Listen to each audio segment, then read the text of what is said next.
üldse. Ja. No jaa, ma pidin intervjuu andma. Seal oli veel Toru Vaska ja Turu Maša. No, minu seda filmi nii. Vaska.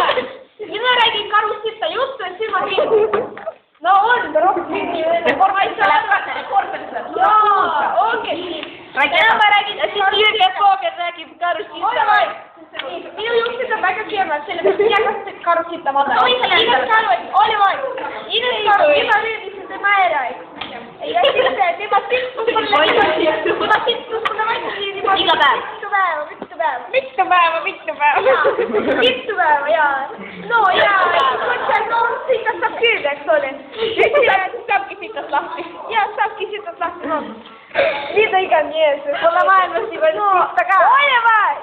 No ja siis ma ütlesin talle, ma annan sulle 2000 krooni, kui sitad mulle 2 vanni, saad endale riided osta, jaa. No, ta sitas mulle 5 vanni, oli sama summaga nõus. Ja siis ma ütlesin, et vot siftavaris hakka minema. No ja siis lihtsalt kõttisin minema. Ja mul on siin kuskil vahumäänuse pudel ja vedelal kujul. Vedel Karusit. Kui seda ei oli, kutsuge Ines Karu grille, siis tema sitab teile vanni ja kõik väga hea. Ja seda saab